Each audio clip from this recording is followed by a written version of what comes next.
their families and their communities. I'm Lynn Applebaum. I'm the Deputy Executive Director at United Neighborhood Houses of New York, and it's really my honor to be here this morning to welcome everybody and to recognize the power of resident-led healthy food initiatives. Our Executive Director, Susan Stamler, is really sorry she couldn't be with us this morning. She was called into a time-sensitive and we hope productive conversation about salary parity for early childhood educators. And while we're here to talk this morning about resident-led healthy food initiatives, we are also happy, Anna and I in particular, wave your hand on at any time, to talk about the importance of salary parity for the early childhood educators and community-based programs, parity with DOE staff. But we're not here to talk about that now.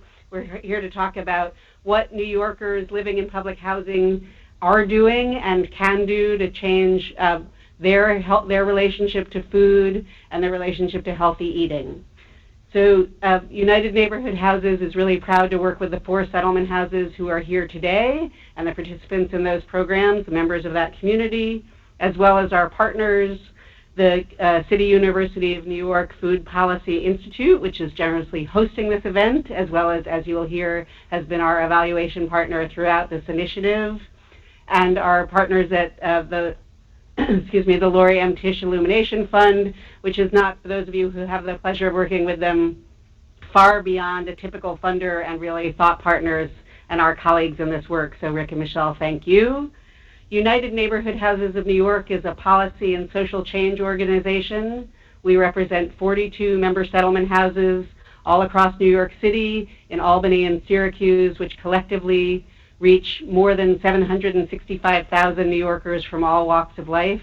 We are 100 years old this year at UNH, and we, throughout that century, have mobilized our member settlement houses and their communities to advocate for good public policy, as well as to build strong organizations and practices that keep New Yorkers thriving and resilient in every neighborhood.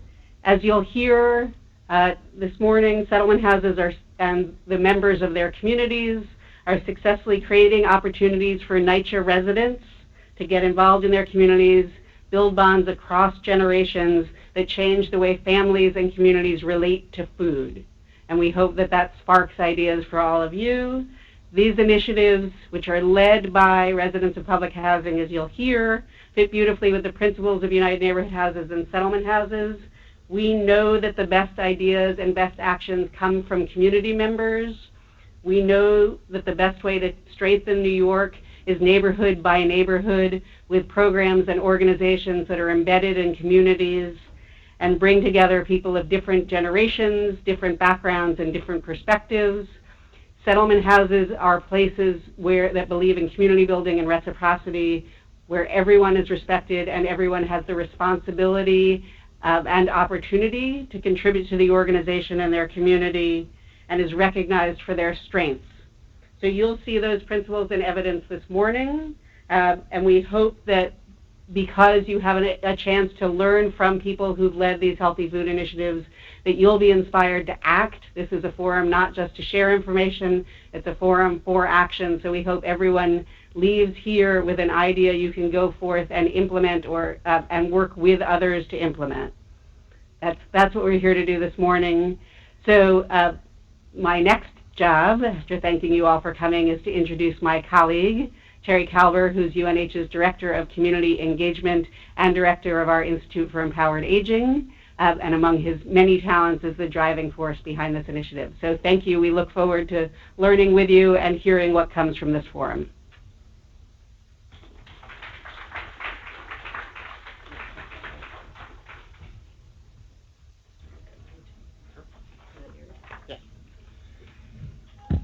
So thank you, Lynn, very much, and it's great to see everybody here this morning. I'm going to provide a short overview of this initiative, including our plans for today, so that to kind of provide context for as we move forward. So building healthy NYCHA communities through food was built around a fairly simple premise. If we are really looking to drive change in NYCHA communities that lack easy access to healthy food, if we are looking to impact the personal decisions that individuals make about what they buy, cook, and eat, then we need to deeply engage the community of NYCHA residents in the discussion, planning, design, and implementation of strategies that position community members themselves as leading and driving this change, working neighbor to neighbor and across and between families. These ideas are reflected, These ideas are reflected in our theory of change. And we were fortunate that the Laurie M. Tisch Illumination Fund was interested in this approach and funded a 12-month engagement and planning process before we even got to implementation. Looking back, all of our partners, Jacob Riis Neighborhood Settlement, Queens Community House, SCAN New York, and United Community Centers East New York Farms Project all agreed that the planning process UNH facilitated was critical to the healthy food access and use work that unfolded. Our goal was to engage settlement house staff and NYCHA residents of all ages in a community planning process that would identify the best strategies for resident-driven efforts that increase access to and use of healthy whole foods, and residents would identify those strategies themselves. Our approach to change argued that access, of course, impacted usage, but that these were both heavily influenced by the level of community engagement. And as this Venn diagram attempts to illustrate, community engagement needed to include multiple pathways, including but not limited to things like skill building, growing food, possibly cooking and eating together, and something we called food places, specific locations in the NYCHA community where healthy food was available and could be easily accessed, things like food pantries, cafes, and buying clubs. The planning process had 6 steps that mobilized and built resident teams who would research and identify the community's health food access needs, create visions of the future, including action plans, and which were then brought back to the community as part of a final vetting process. UNH and our consultant Christine Grace developed a variety of planning tools, information about which can be found in your packets, and also provided ideas for how residents could gather data from the community to inform their decision making. The result of this planning process laid the groundwork for a deeply engaged group of residents working in 4 NYCHA communities: Flushing, Queens, East Harlem, East New York, and Long Island City. So I'd like to move a little bit to share with you what residents created over the past 3 years of project implementation. Let me give you a quick overview. First up is Queens Community House and Pominock Houses. During their community planning process, 2 themes emerged from the residents of Pominock Houses in Flushing, Queens. One was a real interest in becoming healthier, and the other was a deep desire to build a strong sense of trust and connectedness among Pominock residents and with the Pominock Community Center. The Resident Planning Committee said healthy food and saw healthy food as the vehicle for achieving both of these goals. Project elements that residents have developed and lead today include resident-led cooking and eating together meals, actually community gatherings that have included daycare and youth programming so that families can attend, a series of healthy food workshops that were designed to lead up to the community meal, a community-run farmers market, a resident-launched and managed food pantry, community food gardens, a youth food justice and leadership program. And during the past year, hundreds of Pominock residents interfaced with these programs, reaching an estimated 1,500 individuals annually and distributing thousands upon thousands of pounds of fresh produce. SCAN New York began working with residents at Johnson and then Lehman houses, and over time, the work has grown to include King Towers, Wagner houses, East River houses, and all of these in East Harlem. SCAN and the residents who were helping to lead their community planning process quickly learned that there was real and deep interest among residents regarding healthy food and healthy eating.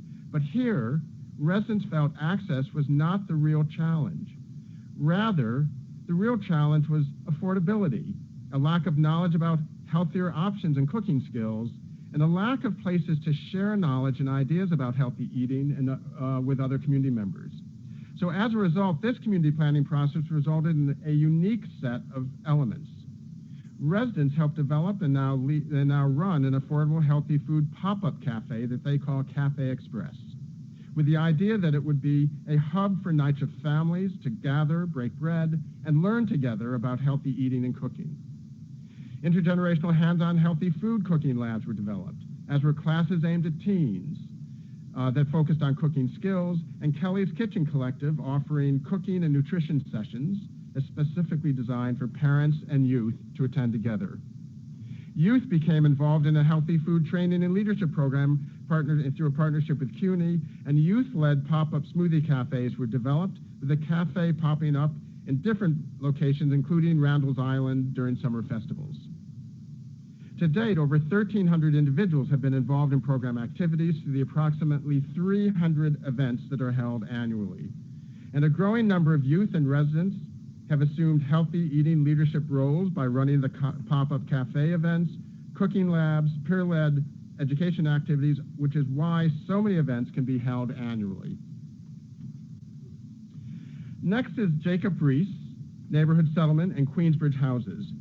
During its community planning process, Reese's Queensbridge Planning Committee learned that residents were most interested in learning about the healthy benefits of healthy whole foods and how to prepare healthy meals that are affordable. There was also a significant interest in improving substandard conditions at the local Queensbridge market. So the program elements that grew from this planning process, not surprisingly, were educational workshops and healthy cooking demonstration, and a series of community meals where residents of all ages come together to learn about, to prepare together, and then eat together healthy meals, with an emphasis on cultural foods relevant to Queensbridge residents. Additional elements have included becoming a Corbin Hill Farm Share pickup site, culinary training opportunities for local youth, and spearheading a Queensbridge supermarket advocacy campaign. To date, the supermarket advocacy campaign has improved both the condition and offerings at Queensbridge Supermarket, and over the past year, the variety of educational workshops, healthy cooking demos, and community meals have reached over 2,000 residents. And finally, United Community Centers of East New York Farms and Pink Houses worked with residents there, and in their community planning process, residents knew that the major challenge was regarding healthy food was access and affordability. And residents had to travel a good distance to find a full-service market. And for many years, residents had been advocating around the need for Pink House's food pantry. The community planning process resulted in a unique solution to establish an urban farm at Pink Houses where the food that was grown by residents would also be given away to residents.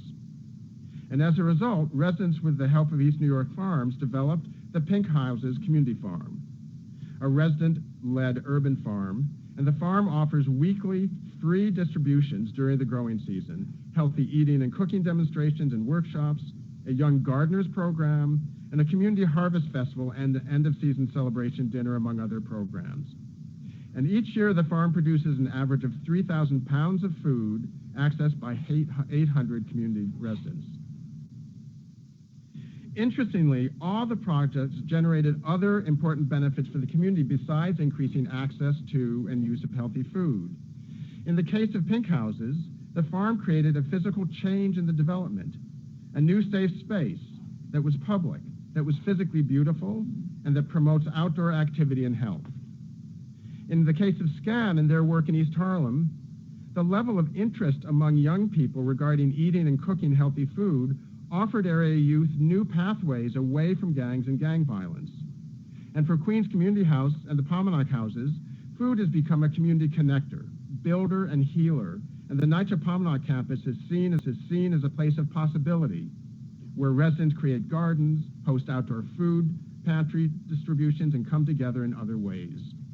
And at Reese Queensbridge Houses, the intense focus on education, knowledge, and skill building has had what they call ripple effects within and between families, creating a growing culture of health at Queensbridge. But this work is not, of course, without challenges, and a number of the key lessons emerged will be explored later this morning. But there are two I would like to share with you. Staff turnover at the sponsoring organizations and also within NYCHA developments has been a persistent challenge for all the sites and has underscored how important it is to give strong resident ownership and leadership as projects are developed, formed, and continue. In fact, in a number of cases, it was the residents who continued and even expanded program activities and elements, even in the midst of staff vacancies. Secondly, creating multiple pathways of engagement has shown time and again to be key to maximizing community engagement, and works best when these pathways are integrated and mutually reinforcing, underscoring the importance of a staff person who actually helps facilitate these connections. So let's dig in a little deeper. We've designed the rest of our time together to be very interactive.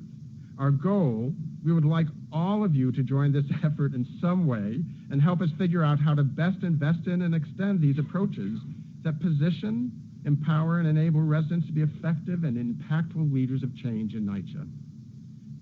And in doing so, building NYCHA communities that are strong, resilient, and healthy. So up next, you'll be hearing directly from residents involved in this work and interviewed by Rick Lufglass, ED of the Lori M. Tisch Illumination Fund. And after that, you will have opportunities to talk with the residents directly and the staff involved and see some of the work at the demonstration tables around, scattered around the room. We'll reconvene about 10:15 to learn from the Food Policy Institute, our project evaluators, what they saw and discovered.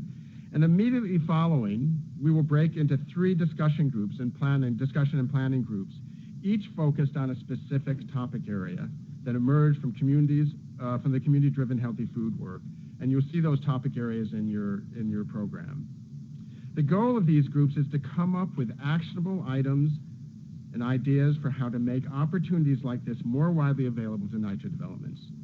And finally, we'll reconvene and hear what ideas and action items have emerged from breakout groups, and then we will close with reflections by Sadia Sherman, who's Executive Vice President for Community Engagement and Partnership at NYCHA. But to get us going, we would like to share with you a short video, which hopefully I can load up here.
We're part of this system of services and neighborhood centers that are impacting lives. We're a member of United Neighborhood Houses, so through that we receive technical assistance.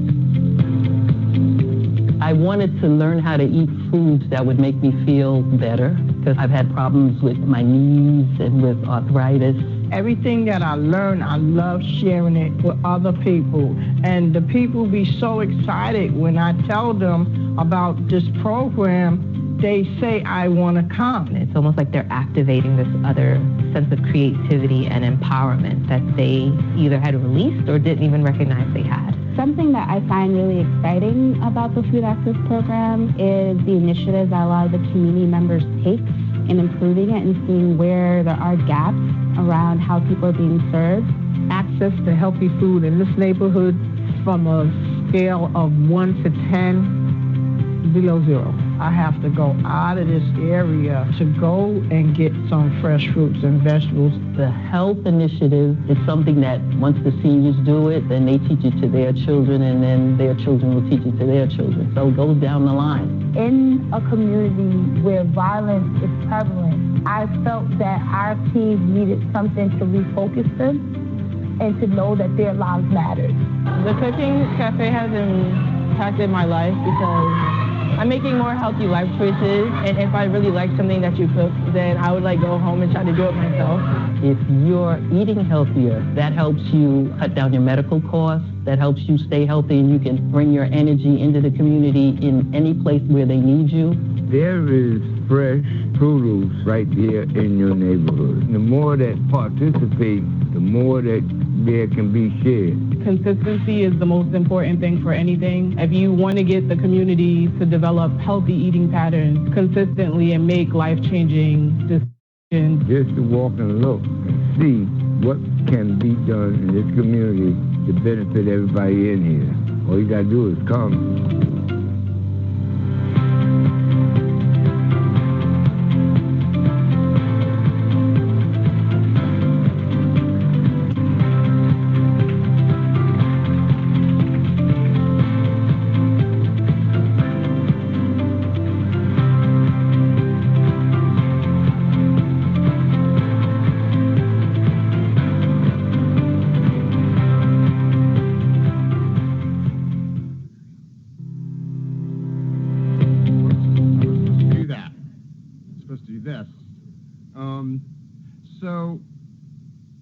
First of all, I want to thank the Ragnarok.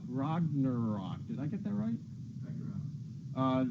The folks who made the video. There are now on UNH's website a video for each of the projects. This was a compilation, and so if you're curious to see kind of more focused video, you can go to UNH's website.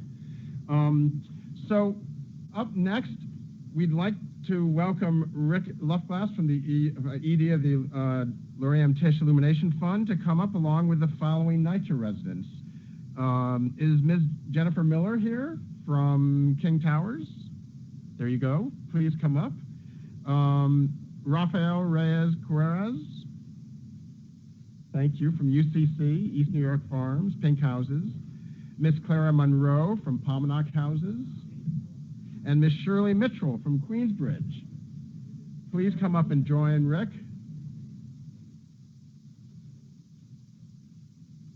Should I see if we can turn off? Is there a way we can turn off the projector? Because it's, thanks. Yes. There are mics. There's one right next to you here.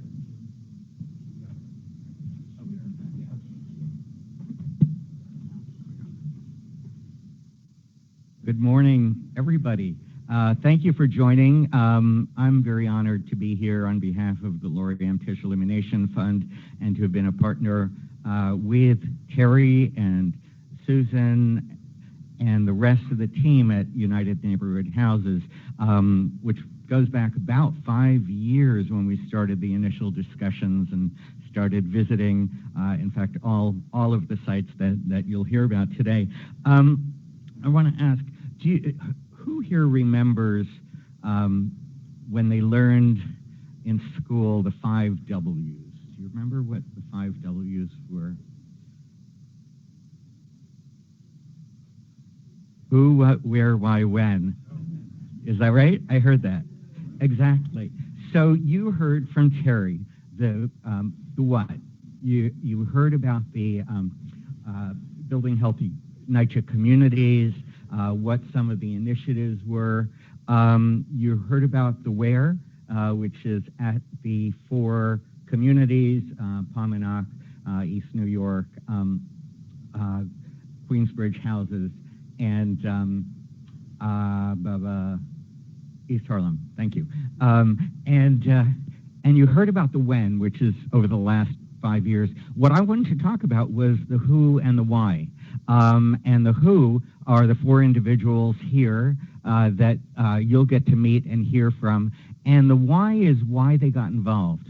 What motivated them, what inspires them, why they're still involved, and why others in their community may be motivated to participate. So that's kind of what I'd like to talk about. So the who, if you can each introduce yourself, and where you live and how long you've lived there.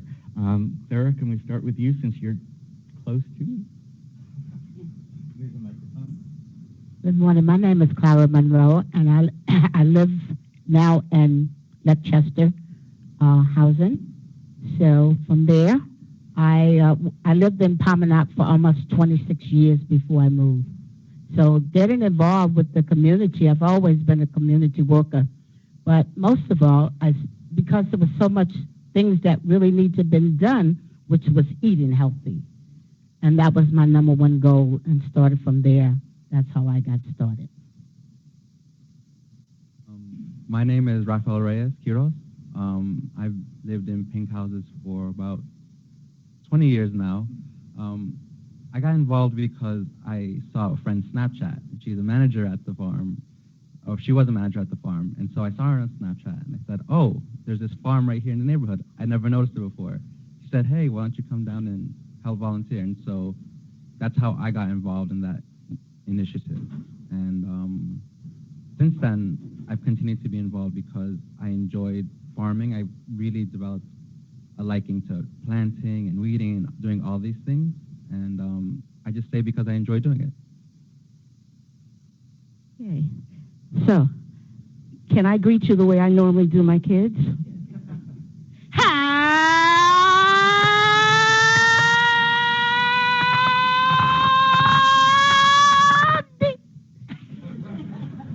And that's the way I get my class started. My name is Jennifer Miller. I grew up in Stanley Isaac, and I'm 60 blank years old, and I moved away and came back to take care of my mom. She had gotten ill, and I moved back to Stanley Isaac. And then from there, I started working with SCAN. When I came to SCAN, I came as a theater art specialist. And I was like, how are we going to get these young people in here? How are we going to get these teens in here? So my mom taught me that the best way to a man's stomach or anybody's stomach was through food. So I asked my director, I said, well, how about we start a cooking program? And she said, okay. And they started like just coming in, and started at that scenario. And then she asked, well, Miss Jenny, I need an assistant director here at the center. And I had been running from this because I'm a hands-on person. I love working with people and with children and just getting, a little crazy. And sitting behind the desk, I couldn't be too crazy, be a little conservative. But she said I could have the best of both worlds. I could do the administrative stuff, but I could also still do the cooking and the arts and the music. So that was great. So then we got involved with the cooking class, and then SCAN, was like, we've got to do something about our kids and their eating habits. And a lot of parents were coming to me saying, well, my kids don't eat this, and they don't eat vegetables, and they don't do that, and they hate vegetables. And so I said, okay, guess what? I got something for you. So I started creating dishes that had vegetables in it, and they didn't realize that they were eating vegetables. And then the beauty was when they started cooking and smelling the vegetables, and they were like, oh, this is good. And so I usually start my class also with this. I love to cook, and you repeat it. I love to cook. I love to eat. I love to cook. I love to eat. I love asparagus.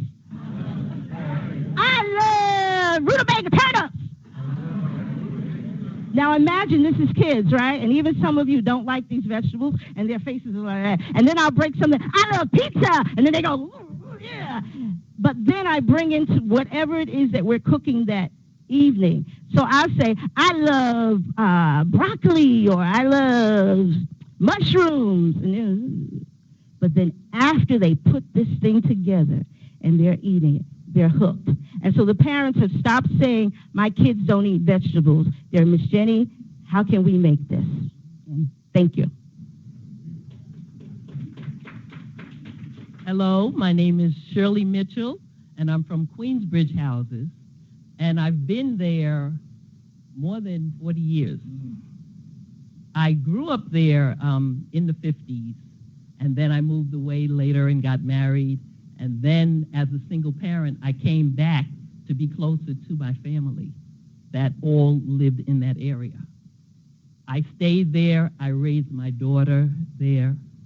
I like this part of Queens because I think it's the most diverse part of the city. It has more ethnicities than any place else, I think, in the country, probably the world. And I really like that. So we get a lot of atmosphere of different cultures, which is really good. I also helped to take care of my father, you know, when he was very old and kind of sickly. And one of the things we did together was we would cook. My job, since I was still working, was to cook for him on Sundays. So that's what got me into trying different recipes and different things just to encourage him to eat more and to eat more healthy.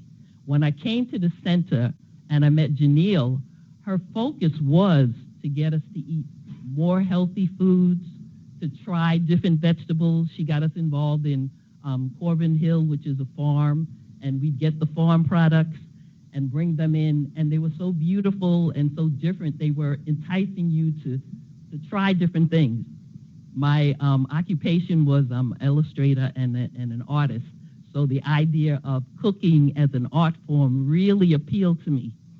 I even turned my kitchen into a combination of creative, you know, doing my creative work and creating interesting dishes. So that's my spot now.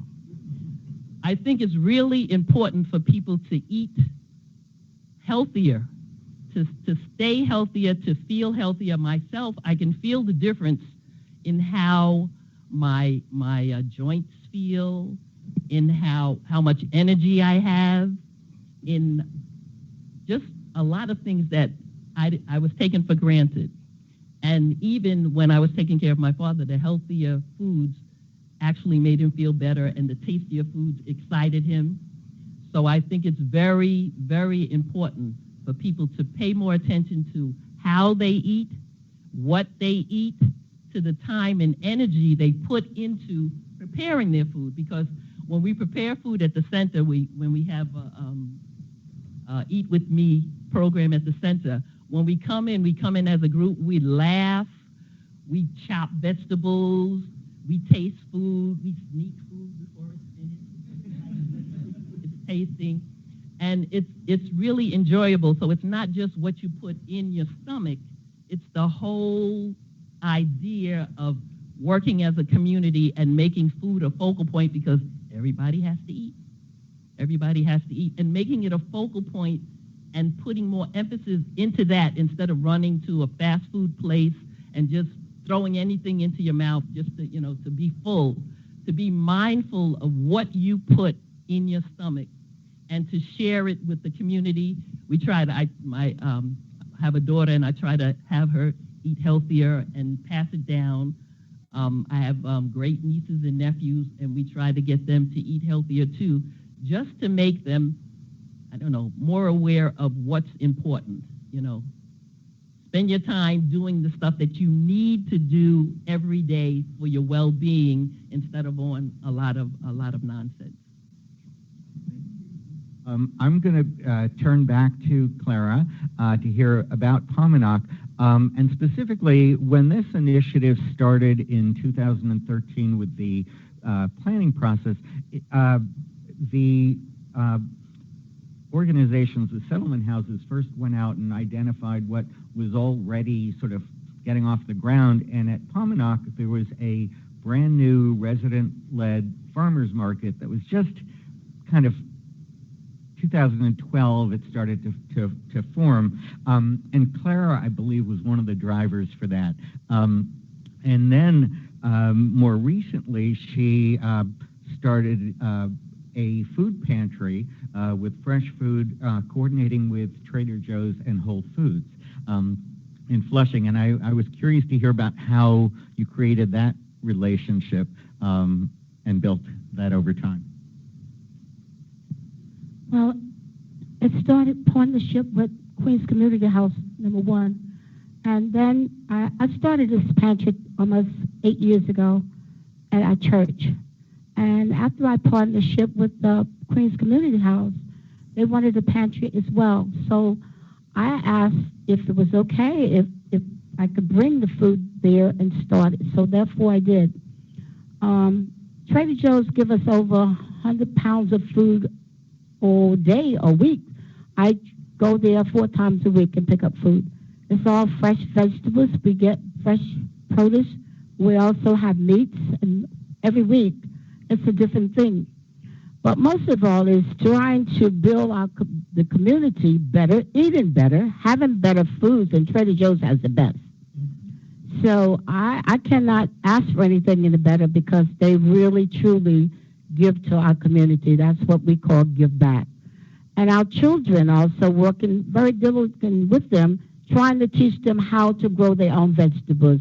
See, like the lady said, the kids won't eat unless they grow their own. And you teach them how to grow it and how to cook it. So if they are hands-on, they will do exactly what you ask them to do. So a lot of kids say, I won't eat a cucumber. But we grew cucumbers, and they go out and pick it. And I say, you got to first wash it.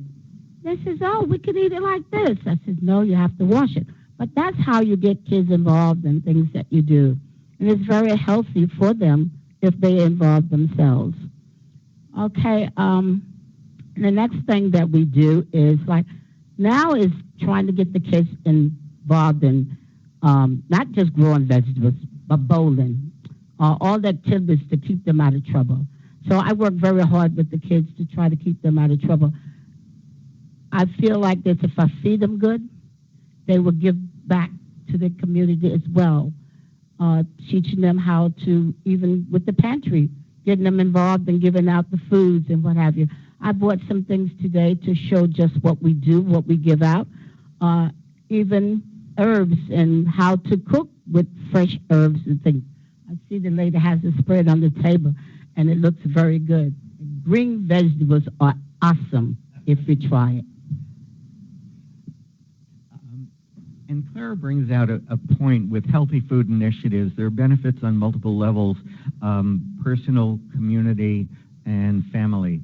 And I think each of the initiatives you're hearing about hits at all 3 of those levels. And so Clara spoke about the engagement of the teens, of the youth, and their participation in many of the programs.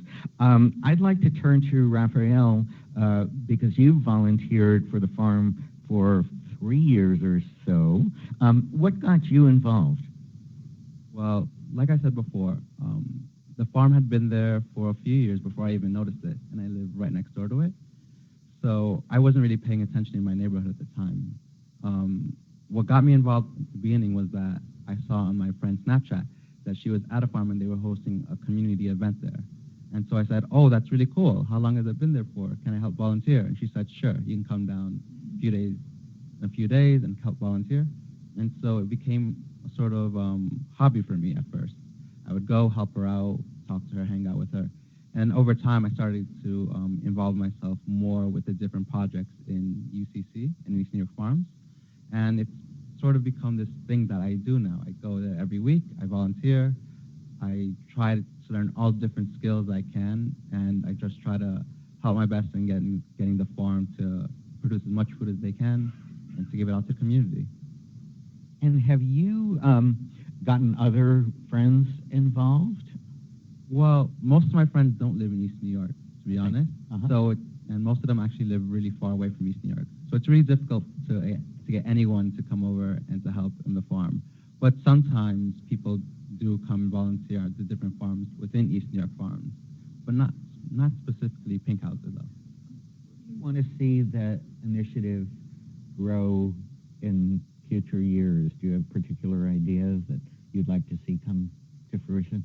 Well, I just like the community to get more involved, the pink houses community specifically, because it feels like a lot of times most of the volunteers are outside of pink houses. So I think it's really important for more pink houses residents to come and volunteer on the farm, because the farm is really for them. And so it's important for them to become more aware and more involved within their own community. Shirley, for Reese, can you, your experience has been very much around both your engagement and your personal health. What inspired you when you began? If you've had health problems historically, did you have